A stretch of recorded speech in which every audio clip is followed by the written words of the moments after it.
Hello and welcome to the Heresy Lodge. I am your host, Dylan Cooper, the Constant Coast over here.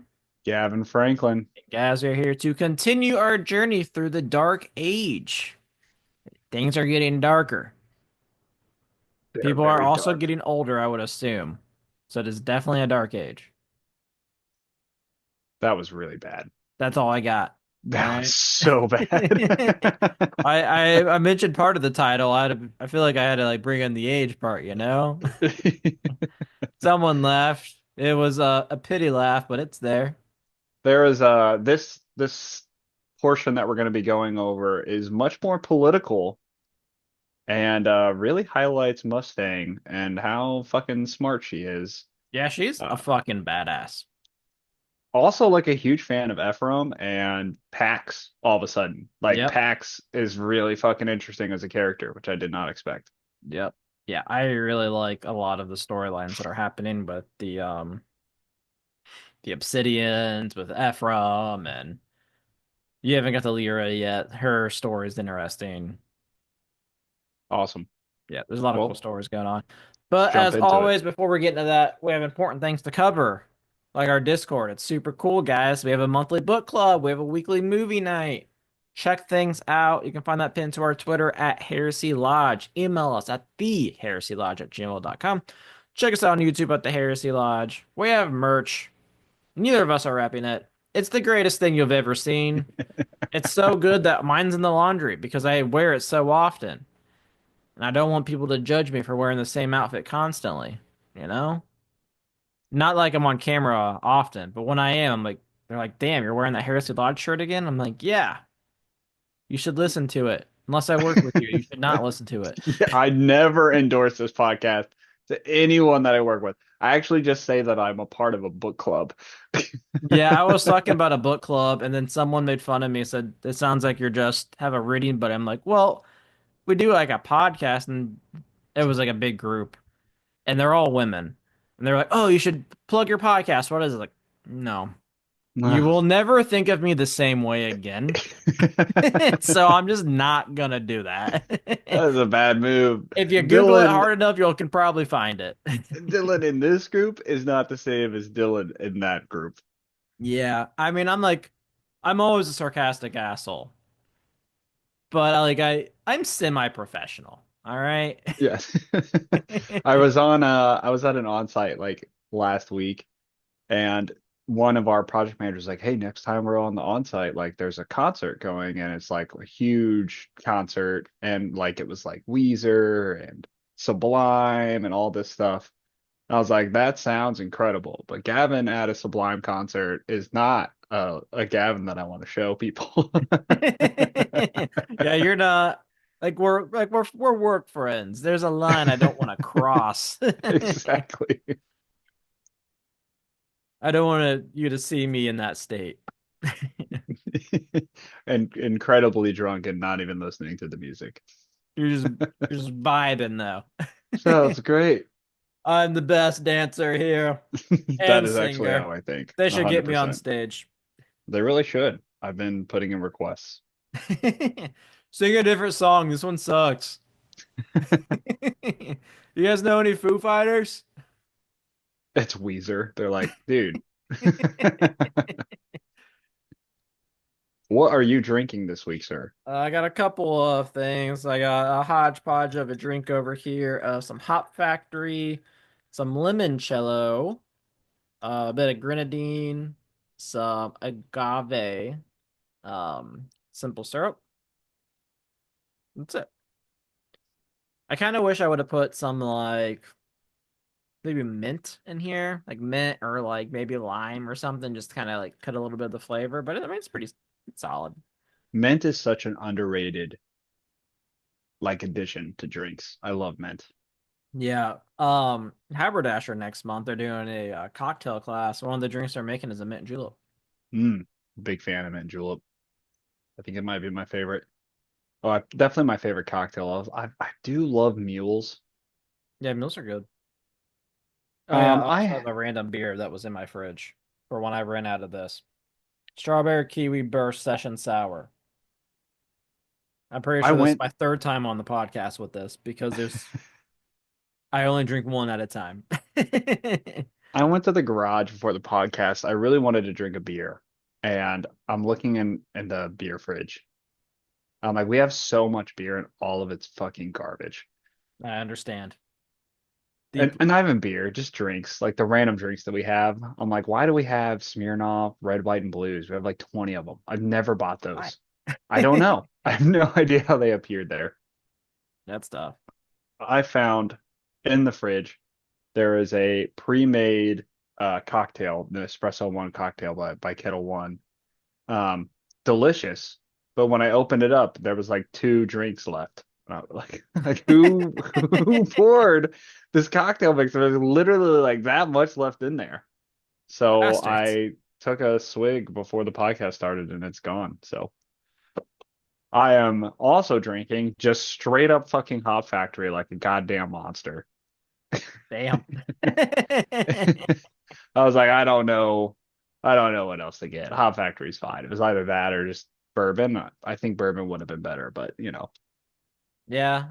I don't know. I just love Hop Factory so much because it's like the most unique thing I've ever had. Are we like creaming over Hop Factory a little bit? Are people listening on the Maybe. podcast like, would these guys shut the fuck up about this It's just distillery? so like I wish everyone could try it once because it's so fucking it's just so unique. So unique. Oh my gosh. It's Yeah. It's just so delicious. different, the coolest. Like I liked it before other people liked it for sure. Just listen to it. Doesn't that just sound different? It does. The way the ice clicks. It's because of the hops. You finished this book like a month ago. Yes, I am. I'm so far ahead of things right now. I am through all of Red Rising. I'm probably a book ahead of the series we do next. Um, right now, I'm so far ahead. I'm like, oh, I'm gonna listen to it because I like to listen to audiobooks when I run. I'm listening to Dungeon Crawler Carl, which is actually pretty good. I don't know how I feel about it all the way, but the voice actor is really, really good. Howard, do you feel just enlightened? Do you feel better than everybody else?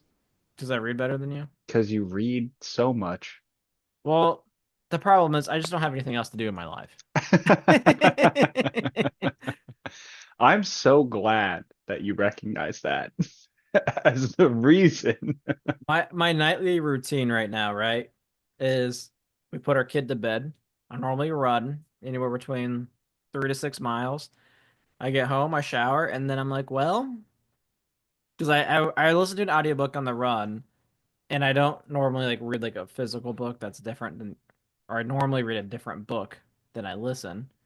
So like I'll just start reading a book because I don't care about watching Law and Order for the 30th time. So I'm just like, oh, well, whatever. I'll just read a book while she watches Law and Order or whatever. Right now she's studying for a CPA again. I should probably study for some certs for work, but like I don't have an incentive to. So it's like, why would I do that? Yeah, no, I get you. I have gotten super addicted to video games again, and I love it. It's What game are incredible. you playing right now? Like I tried to play some Avowed. I played like half an hour of it and I was like, I don't know if I want to continue this journey. Dude, I'm gonna tell you, and you're gonna be like, that's not like, what are you doing? I'm still fucking addicted to Total War. I mean, I play so much of it. It's insane. You should look on my Steam. It's like Well, almost it's hard to look at your Steam because you also just leave things on forever. So you'll have like 5 million hours, and I know you probably only played like 10,000 of those. I don't I don't do that anymore. Look at you growing up. And it's not Well, because I you started paying for your own electricity bill.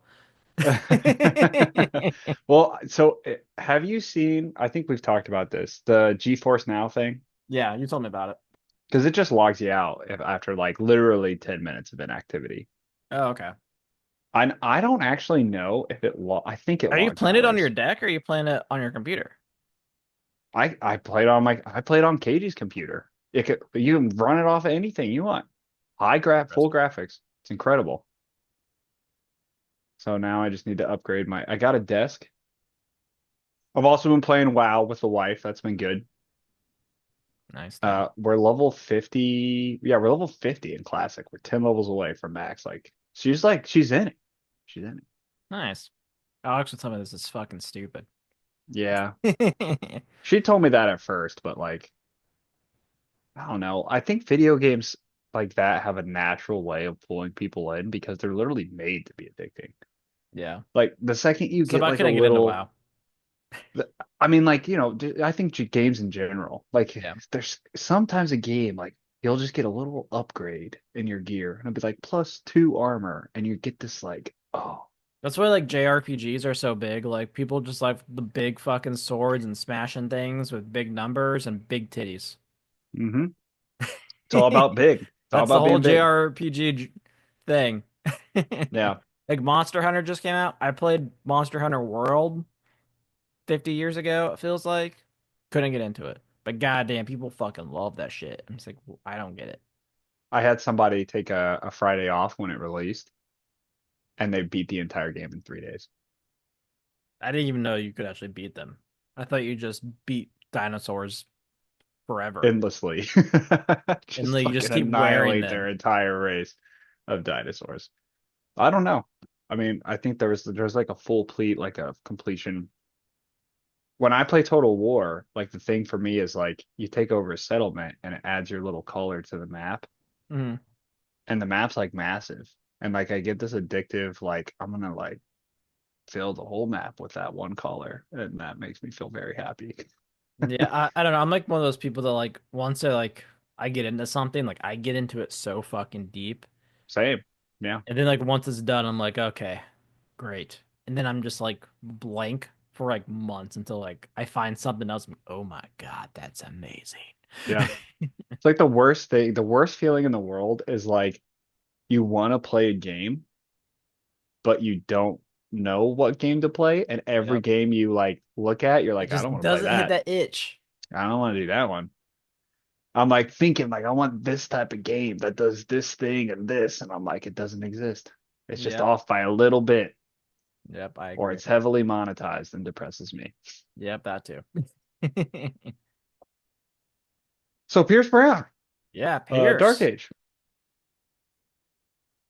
I think Pierce, the more and more I read, I'll tell you one. I actually thought about this. I think it might have been earlier today or yesterday. I was reading this book and I was like, what makes like the gap between this and something like Game of Thrones? And I think the answer to that is magic. Fair. Like Game of Thrones is a world that has a magical essence. So you're like you kind of combine like how on Mistborn, like the coolest part was like what is the lore and the mystery behind all this?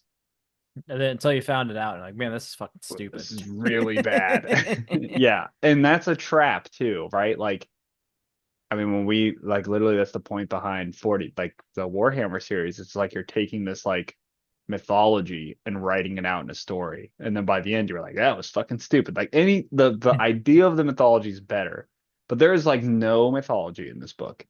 And there's a decent amount of mythology, obviously, in Game of Thrones.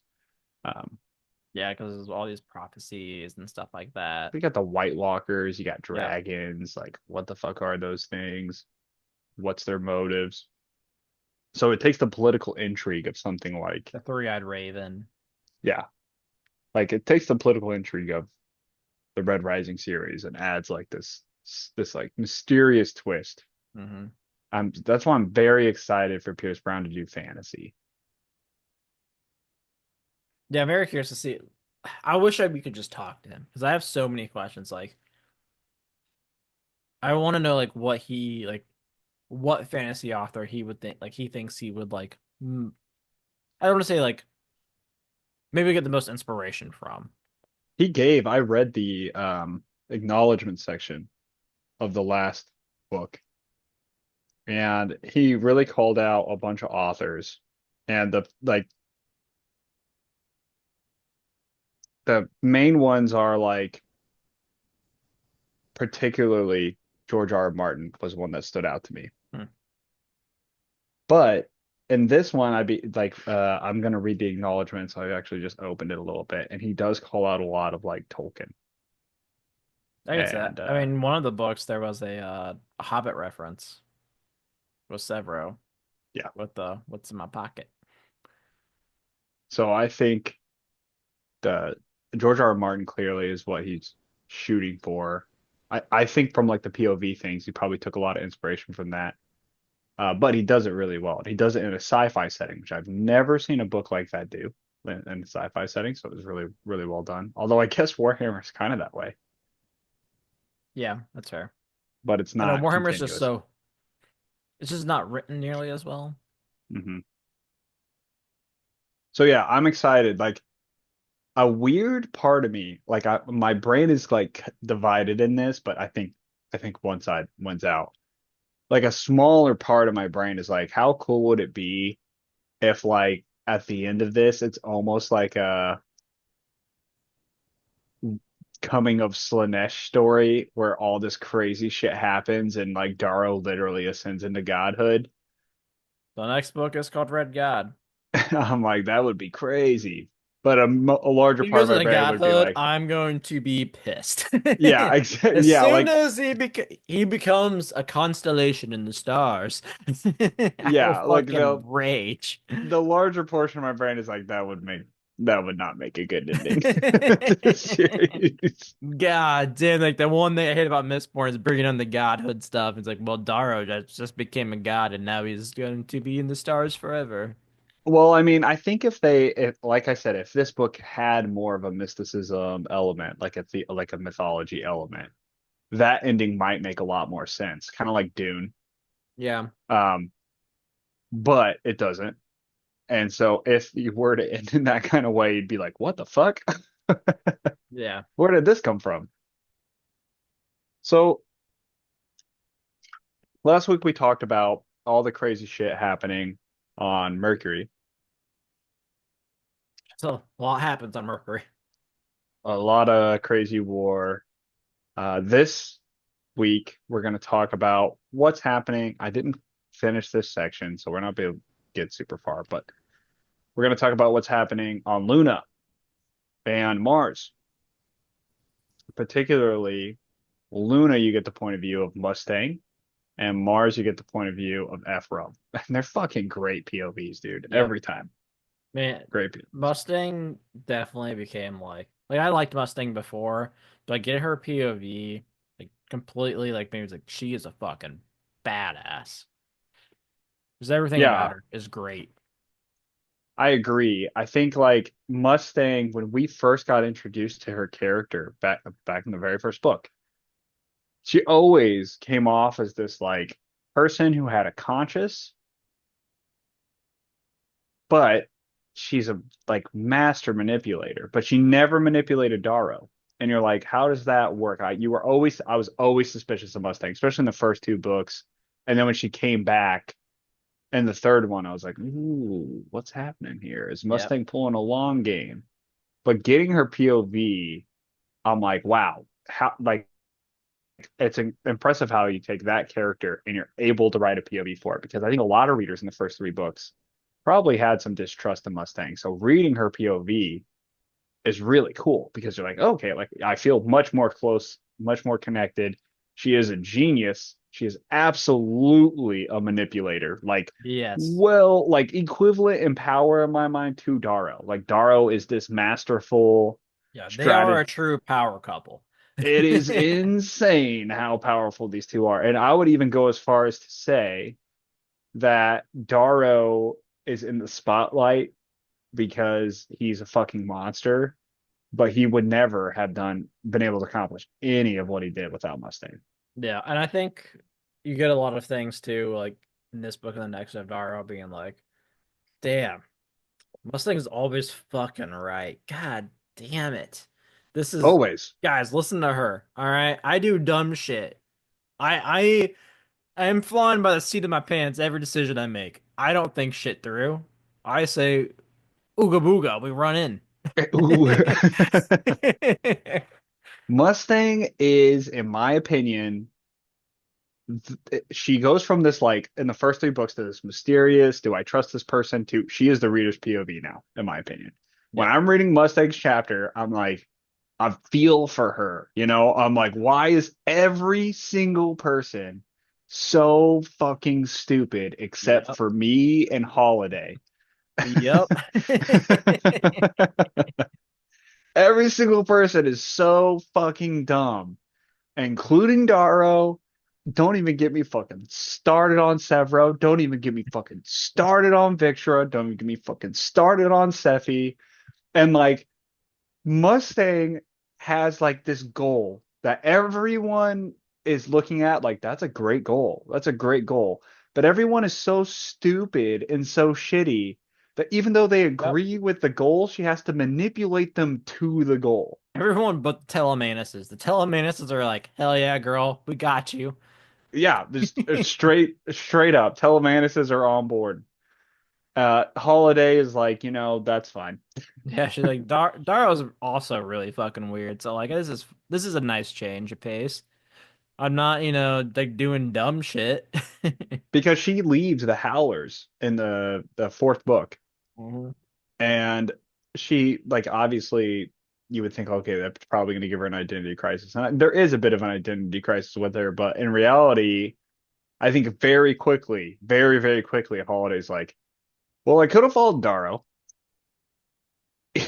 And that seems nuts. He's absolutely insane. Yeah, yeah, because like her whole thing was like, I serve the Republic, and Darrow's like, I get that, protect my family, and she's like, you got it. So she's Yeah, just Darrow gave her the he was orders. like, yeah, you're fine. I could have followed Severo, which No one wants to follow Sever. Who knows what weird shit you're gonna do? Also, so why glad. is like Severo so dirty? I don't understand. Like, shower, brother. Yeah, I don't get it Like, how either. is Victra, this hot ass, badass woman, attracted to Severo? It talks Like, about like several times like his toenails are so long they're like fucking claws. I'm like, what the fuck? yeah, I remember like the in the previous book it talks about Victor getting home and Severo like meeting her in the hallway and fucking her in the hallway. Yeah. And I'm like, Victor, like, I'm sure that shit stinks. Like real bad. Like I'm sure there was a conversation where Victor just carries around a thing of wet wipes. She's like, wipe it down first. I do not want a UTI. Fucking wipe that shit down. That's gross. And like he doesn't shave. Come on, man. No. Oh my gosh. I totally agree. Whenever I see Severo, I think the exact same thing. I'm like, Victra, you fuck that? You're like, we know you're hot. There's Like no have way you're some not. decency, man. Like, listen, you can be dirty in war, but Like, I don't shower when you understand get home. why Pierce makes Severo seem so absolutely disgusting. Yeah, like smelly, fucking terrible. Yeah, he's wearing a wolf cloak that just has like never been cleaned. What is happening? Why? Like some people, like when you first read it, you're thinking, that guy's a badass. But then like if you think about it, he definitely smells like the guy that you've met at a certain point in your life where you want to be like, hey man, you smell really bad, but that's rude. Yep. You know what I'm Yep, saying? it's your boss. Like anytime like you come around and you're like, oh fuck, dude, like you I have to be in the same room with that guy. Fuck. yes. That's Why several. are my sinuses okay today? Fuck. Yeah. I agree. Like, hey man, just shower at home. You can be dirty at war. Shower at home. Yeah, it's just such a weird thing. Like I don't understand.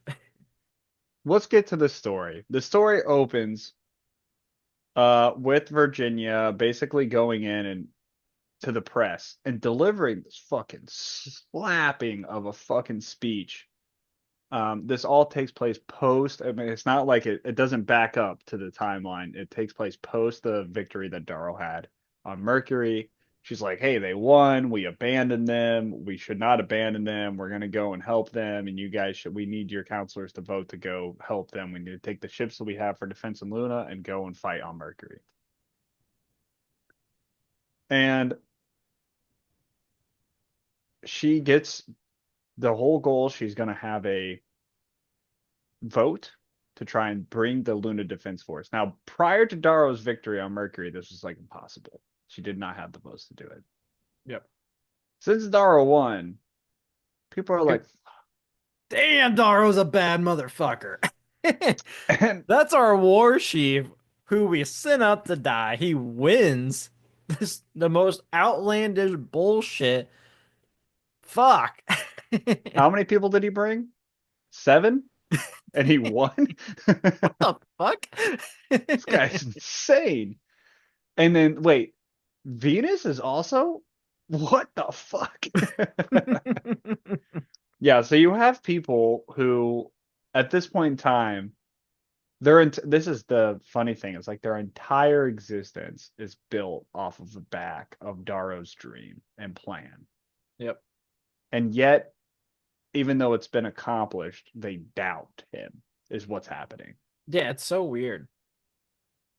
And like you would think that like all the lower colors would always like just side with Daro. I mean, he's their fucking savior, Mhm. essentially. I mean, he freed them from fucking slavery. But very quickly in this book, you realize that what actually is happening is the colors are kind of digressing They're into gritty assholes. internal, like it's the caller is their group of people. Yep. And even though Darrow started this republic, their loyalty first is to their caller.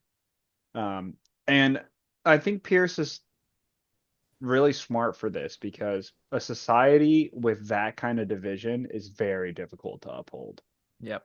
Ultimately, I think this is going to end with like, hey, the colors are no longer a thing. Yeah, I'm very curious because like he's like super into like Roman history and stuff like that, which is obviously what this whole thing is like built on. Like, I'm very curious because the Republic is probably gonna fall. I mean, the Roman Republic fell. Hmm. Do we have that in these? I don't. Maybe. I would anticipate that the Republic falls, but it's replaced with something that is like completely colorless is the idea. That would be my Yeah, assumption, right? Because I think the idea is as long as you have that division in society and your government, the Republican government in this book is literally based off that division, which I think that's is true. incredibly problematic, right? Like they like the grays and the whites and the reds, they all have a certain amount of people they can bring into the Republic Senate. Yeah. And I think that's an issue. It's not based off region. It's not based off like to me, it's either going to be a structure based off of region or population, similar to what we have today-ish. Yeah. I That'd be my mean, thought. I don't know. Maybe each planet should just have their own governance. And that might be something too, where they live Yeah. independently. I think I would like that ending a little bit less because I Well, mean maybe it's point. fine. It just leaves it Yeah. open to like there's future wars for sure. But even if you get to like an established republic, there's still going to be future wars. Yeah. I mean, like, how can you govern an entire solar system? But I mean, there's so much distance. If Darrow becomes a god, Oh my God, you're fucking all right. so Mustang goes and meets um is it Daxo Telemanus? Daxo. Daxo's character really comes out in this book. Um Daxo's a weird motherfucker. he is weird as fuck. Not what I was expecting, really. I've always been like kind of suspicious of the Telemanuses, Yes. and Daxo is by and far the one I'm most Yeah, suspicious of. 100%. Like you have like Pax is like the loyal dog. Cavix is just like the everyone's favorite fucking uncle. Yep. And then you've Daxo's got the kid that's like Thraxa. murdering animals in the backyard thinking it's funny. Thraxa's just like actually a badass. Yeah. She's the one on And the all the sports scholarships. but and there is a scene where Mustang talks about like in the past, she felt very alienated from Daxo, but he saved her life when she was a Yeah. kid. And now they're like super, super good friends, even though he's got this like really sharkish mentality. So basically the scene, this is actually such a funny scene. They go into this like Daxo created this like giant floating citadel that is essentially the headquarters of the party that Virginia and Daxo are a part of. And it's supposed to be shaped like a brain, is what he said, but he purposely made it look like testicles. But he tells everybody it's a brain. You And fuck with people. yeah, 100%. Like it's basically said like the Dude, there's a concept whole is dick brainstem, bro. it's a brain stem, dude. Why are you so dirty? And he essentially the idea behind it is like he's like, well, people who are scared of me will be like, yeah, it's a brain. And people who are not scared of me would be like, why did you make a building shaped like testicles? Fair enough. Yeah. But I don't very know who's weird way not to do it. afraid of a 9 foot jacked motherfucker. I don't know. And then like the so basically she goes to this place. It's supposed to be like a party get together for their party. If that makes I say party, I mean political party. It's supposed to be a political party to get together. I can't remember what they're called. But essentially she goes and finds out that Daxo was able to get an audience with the head of the copper like delegation. And she walks into the like his office, which is like full of like these sharks that are in these bubbles of water. Yeah, something like that's weird. So the sharks swim in the water bubbles, but the water bubbles move as they swim in the air. Cool as fuck. And as Virginia's walking through it, it's like, oh, the sharks are definitely sperm in this guy's ball tower. I'm like, what is happening? Why are we doing this? Pierce was definitely really drunk one night. Pierce was like, I'm gonna make a ball tower and we're gonna have sperm sharks swimming in it. It's gonna be great. And I'm looking at Dax and I'm like, dude, you're like a weird guy. Real weird guy. Yeah, you're into some weird shit. Like he's sitting there bald. And I can just imagine like he's the what's the Billy not Billy Bob. What's his name? It puts the lotion on its skin. Hannibal Lecter? No, wait, it's supposed to be I remember from Joe Dirt, right? I think that's where it's from, but I think it's supposed to be Buffalo Bill. That's who Buffalo it Bill. is. And it's supposed to be like a play on Hannibal Lecter, but like Joe Dirt gets caught in this dude's house in a well. And the guy's sitting there at the end of the well. It puts the lotion on its skin, or else it gets the hose again. Brings down a fucking lotion. I don't know That's what why, I but also imagined in Daxo. The South Park episode where Cartman's doing that with little dolls. Like he has a big ass hole in his fucking basement, and he's like dolls in there. He's like, "All right, now yell at her. Put the fucking lotion in the basket." Put the lotion in the basket. It's the one where shit, what's her face? Wendy's friend. I don't remember the I don't blonde know. one. But like she starts getting boobs, and all the guys like turn into like fucking monkeys around her. And they all like storm Cartman's house and they're playing with dolls, and he's like they're just like, what the fuck? What is happening in here? That is Daxo. Dexter's Cartman? Yeah, Daxo is Buffalo Honestly, Bill. that kind of tracks. Dexter's the type of guy that would like kill his bully's family and then feed them chili. Yeah, but he's doing it as a senator. Sounds like a normal senator to me. I don't know what you mean. So the coppers are all like, listen, we're going to side with you as long as you get away from the Silvers who are trying to take all of our money. And so Mustang shows up to Quicksilver's house with all these silver delegates. And the Silvers are like, we manufacture all of your weapons. Here's all of the things that we want from you. And they go through like a list.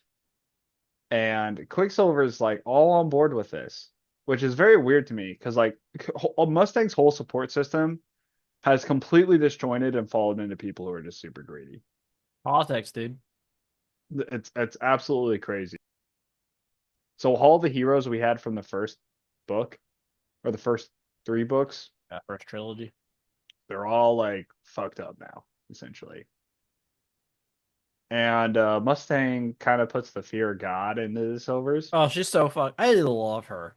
Like she's literally like I pretty like correct me if I'm wrong. Like, she's like sitting like at the table with her feet on the sitting at the table, feet on the table, just got she's chewing an apple maybe or like Yeah, skinning an it's apple, an apple. Well, yeah, she's eating it, and once and she then gets down, she like spits a seed out yeah, then and she then like shoots it. it's like hey Holiday, give me that big motherfucking gun.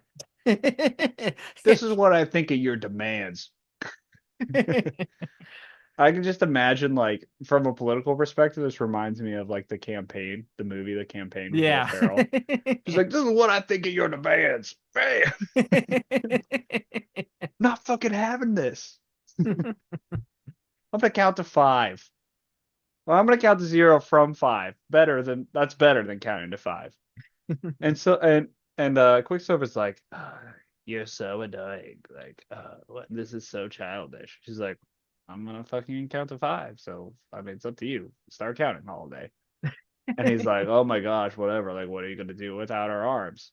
And like she gets to zero and she like leaves. And Quicksilver's like, "Whoa, whoa, whoa, whoa, whoa, whoa! What Fuck. are you gonna do without our arms?" She's like, "Dude, silver eats itself. Like, it's like I don't need you. I need one silver." I need like one silver to make the weapons. Like you're just a dude that I have make the weapons. But if I say like, hey, like I need a contract for more weapons, other silvers are gonna come and present the contracts. Also, let's be real. It's not like there. I doubt there's a scarcity on weapons, considering Daro only left his army with 7 people. And on top of that, like um the sovereign was like obsessed with all kinds of crazy shit and had like probably insane stockpiles of weapons when they Yes. took over. And by sovereign, you mean Octavia. Yeah, Octavia. That's fine. So yeah, that whole silver scene was a lot of fun. She like basically deafened like everybody. I don't know, like Quicksilver, you find out later Quicksilver a is a little little bit. robot thing that just like protects like all like him all the time or something. He sounds like a raid boss at this point. Like he went from just being silver to a raid boss. It's crazy what money can do. Hmm. He just he goes on this like power rant, or he's like, what are you going to do? This is how democracy works." And she's like, "Eat shit, dude. I don't need that." Yeah, Quicksilver's so weird because like he is one half of the founders of the Sons of Ares. Yeah, the people who literally started the rising. But like Yeah, I think he's lost sight, I think. And capitalism, man, gets ya. a lot of the Sons of Ares, yeah, he's a quadrillionaire or something like that. Yeah, A lot of the Sons of Ares, I feel like in the original group, just hated gold which is and would fair. I mean, the Golds were assholes, which very is like fair. so crazy that like, I mean, I guess it's not like right. Like when you have power, you don't want to relinquish your power. So like Atalania, like her stance Atlantia, makes sense, but the people that follow her don't make sense. Like anyone that's like not a gold, like why would you? I mean, you're just gonna die, I guess. Maybe, but what's she gonna do? Kill her everyone? I doubt it. yeah, you would think there'd be a lot of more like battlefield turnover. What's the word I'm looking for? You know what I mean? Like they'd be on the battlefield and they're like, "Oh, we Or surrendered. Please take." turncoats. Yeah. Uh, but I think from what I understand, especially like the Outer Rim, it's like a religion. Yeah, I mean the Outer Rim's kind of different though. Yeah, a little bit. Yeah. They're just ran very differently. Like at least like the lower colors are at least respected. Well, I mean, I think the idea of what the Outer Rim tries to push is this like concept of like we're the Outer Rim. We have a structure, but every part of the structure has a purpose, and Yeah. we're all pushing towards a goal. And that really helps. That's why they had fewer rebellions. Yeah. And Where the the core is Inner like, Rim, we're gonna fuck all of you. we're gonna kill all of you if you do anything. It's very much ruled by fear. which is why like I totally don't see the core being like I think they're gonna be gone in the next book and a half. Um, I would be very surprised if they even like. I mean, you've read to this part, but I'd be surprised if they make it past Red God. Uh, but I don't think they're gonna exist at the end of it. But Virginia also she then goes to track down the Duke of Hands because Sebastian the Duke of several Schlongs. several killed the Duke of Head and and several basically has just been let loose in this city against the sovereign's wishes, It's just obviously. fucking Batman. He's literally Batmaning it, murdering all of these syndicate people. Apparently, because I listened to the interview that he did with Mod's book club, he actually had a POV of Severo like being like Batman, but he like cut it out because he's like this Ooh. isn't like it's like too much. I don't he actually like he's like I don't want a POV of Severo, Yeah, because it kind of I feel like a POV of Severo would make you think less of Severo. and which is hard because he's a stinky motherfucker. Stinky motherfucker, man. I don't understand with really long toenails. That freaks me out. Let's switch this over to Ephraim's POV because I think it's important to the ending of Virginia's POV up to the point I'm at. So Ephraim like wakes up under the control of Obsidians on Mars. He's very confused. They got him a new leg because he lost his leg. He got all fucked up. He's addicted to Zolodone, but they're trying to like wean him from the addiction. And he wakes up finally, and he finds himself in the thralls of the Obsidian, tries to escape, and then Sephi's mate like captures him and brings him to Sephi. And the Obsidians have eventually, or That one's Valdir, right? yeah, Valdir. They basically like have built this whole society on Olympus Mons where they're all like training and happy and it's supposed to be like this peaceful thing. So Ephraim's like being walked through these training grounds where he sees Electra and Pax beating the shit out of these Yeah, which Obsidians. is fucking Like they're crazy. fucking demolishing these Obsidians as children. Electra is literally beating the shit out of them. Yeah, Electra's Pax her dad. Pax is just outsmarting these Yeah, Obsidians because he's like his dad. I don't maybe more like his Kind of mom. like Mustang, yeah. And you get this like really cool scene where Pax like he's in this training scenario and he almost kills all the Obsidians he's with. And he's about to kill one and he just like uses everyone's like freaking out. The Obsidians are like trying to stop it. And Pax is like, hey, you're gonna listen to me. He's like, you guys think that you're reverting to these old ways, but these old ways are what enslaved you. And you've turned your back on my father, who literally gave you your freedom. And you think that you're like some sort of special, oh, we've got this really cool society, but you're turning your back on a war that's going to eat you. Like, they're not going to just like let you be. Like, you're just being stupid and short sighted, and you're sitting there as like you're just fucking drilling these obsidians. And I was like, fuck, this guy's making a lot of really good points. Yep. And Valdir, who's Sephi's like mate, he's like, fucking agree with this guy. I don't know what we're doing.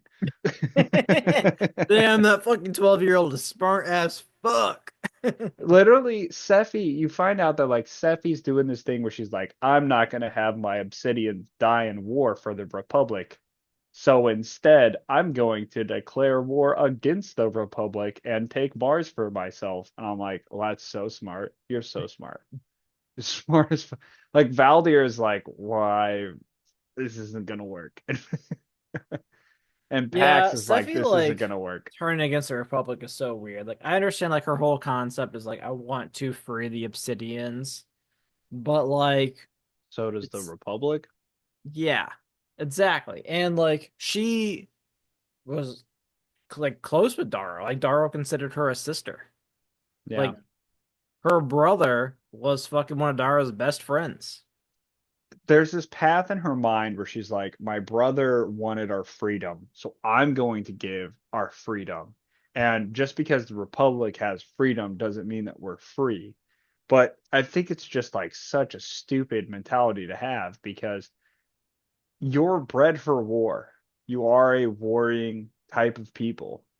And of course, these people who are trying to take away your freedom, you're going to have to fight them or else you lose your freedom.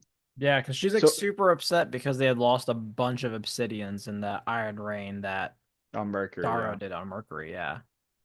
And I'm like, okay, well, I understand that part to a degree, but you like fighting the Republic, who's the only other group of people that want to free the Recallers, Yeah. means If you anything, I think it basically puts you in the worst spot because like if I was like Adelania's group, right? Like, okay, we don't want to what do I fight want? obsidians. Let's kill the what 10,000 obsidians Yeah, first. Because they're the biggest military might. And then we'll go fucking take Luna. a hundred There's no percent. one at Mercury or at Mars who's like a threat, really, other Other than than the the Obsidians. Obsidians. Yeah. And I agree. And it's like the whole thing is so divided in my mind. And it's divided even more because you let's approach it down three angles. One, this decision is really stupid because you're basically re-enslaving yourself. Two, this decision is really stupid because you're anti-war, and in order to be anti-war, you're gonna go to war by so like you're gonna leave a war to go to war in order to be anti-war. Really dumb. The third thing that's really, really stupid about this is she wants to like allow the Obsidians to live in a place free of this evilness that is all these corrupted groups of people. Yet she keeps Ephraim alive to train the Obsidians on how to be like the corrupting groups of people. Yeah. And she's like using the same strategies that the Golds and all of these people that she hates are using to gain her freedom. Very adolescent way of going about this like concept in your mind because you in order to achieve what you want to do you basically immediately sacrificed all of the protective boundaries that you want to establish in order to establish them. Yeah. Which I You're mean, I guess if you think about it like I mean the Obsidians are kind of bred to be dumb, right? So I mean, maybe it falls in line with like how like what they're supposed to be. their shamans are like drug addicts literally. It's fu They're like Man, spiritual there's a leaders. scene later I cannot wait for you to read. I'm like, what the fuck? Because when I was reading, I was like, what the fuck is going on right now? They've basically given up their freedom to achieve freedom, gone to war to achieve peace, and sacrifice their culture to maintain it. Like Yeah, that is essentially what they've done across the board, and it makes no fucking sense. yeah. Sephi definitely did things not the right way. Yeah. Ephraim is brought on, like I said, to train their assassin group on how to be more like the Golds, more like the Howlers, talking about logistics and things like that. Yep, tricking Um, people, like reading people. exactly. So Sophie essentially wants to like reestablish what she hates Yeah. within the Obsidian I culture. mean, they're the Scoogies are basically the Black Ops Yeah. of the Obsidians. So you come to find out that she's like trying to go to war. Um, and then essentially what she did was she found Pax, she found Ephraim, she found Electra at this crash site, took them back to Mars, and is holding them ransom against Victra. And she's not holding ransom against the Sovereign because she doesn't think the Sovereign, Mustang, would pay it. When you go back to Mustang's story, she's got the Duke of Hands in custody, and she's torturing him in the most fucked up way, where she's stealing his memories with the memory spike and making him continuously forget the interrogation that they're having to the Yeah. point where she's repeating what he's about to say to her over and over again. And he's like, what the fuck is going on? Yeah. Severo's hiding in the background and she knows it, but Severo doesn't know that she knows it. So she comes out of the interrogation room. She's like, "All right, Severo, come down. Like Yeah, you're not there's as a cool whole as you think." fucking this cracked me up. Like the like power cuts off and shit. And I think she asked like if like someone wants coffee or something, or if Tea. Sever wants coffee. He's like, I don't drink coffee or something, or no, it's tea. Yeah. And she's like, I don't drink tea. She's like, tell him it's a specialty. And he's like, well, what is it? And I was like, wolf tea or some shit. And he's just like, Wolfsbane. yeah, wolf tea. He's like, that's fucking hilarious. All right, I'm fucking coming down. And this scene is fucking great because like Severo comes in, he's like, "I'm gonna fucking kill the Duke of Hands, and there's nothing you can do to stop me. And your husband's a piece of shit because he abandoned his child." And she's like, "Okay, let's review the facts." I fucking love Mustang. Mustang drills into Severo so fucking hard. She's like, "You're a fucking traitor. Not only did you fucking kill Wolfgar, you abandoned my husband. You're a piece of shit friend. I know for a fact that your fucking wife knows where our children is and is holding them hostage. You're just here fucking killing people in a stupid way. A stupid way. You're not even figuring shit out. You're doing a terrible job. And your wife's stupid, and you're stupid, and everyone around you is fucking stupid. And I know everything that's going on. I know that Seffi has my fucking kids. I know that your wife's about to pay her the fucking ransom. I know Seffi's trying to establish her own planet. Like, this is all fucking, you think you're smart. You're not smart. You're fucking stupid." And Servo's like, "Oh, fuck." Yes, yes, ma'am, you're right. And she's like, "What I really need," I love this sequel. "What I need is for you to stop getting in my fucking way because I want the whole time we've all been going for this fucking goal, and I don't know why you guys think that this is not happening. Get out of my fucking way and help me because this is what I've been trying to do the whole time. So you better fucking step in line or just fucking get out of my way." And all the howlers, after hearing this, that are with Severo, are like, Ma'am, yes, "Severo, ma'am. we should step in line." Uh, This Look, lady like really knows what's going on, and like we don't know shit. I got elected by all these fucking people, literally by you. You cast your vote for me, and yet you don't think I know what the fuck is happening? You think I'm stupid? I was in there day one. I saved your ass. I saved Daro's ass. You think I'm fucking stupid? What are you gonna do? Go in there, kill the guy? What are you gonna do next? You don't know. You don't fucking know anything. Anyway, that's my Mustang rant. And I'm sitting there reading, I'm like, dude, fucking preach it. Preach it. These Yeah, people are she fucking fucking stupid. crushes it. Have you gotten to the part where Severo goes in the room yet? Hmm. Hmm. Her whole thing's like, all right, once he says these words, you'll know if you need to kill him or not. Check if he knows his eye color. Yeah, Ask him what is the color of his eyes are. fucking And, badass.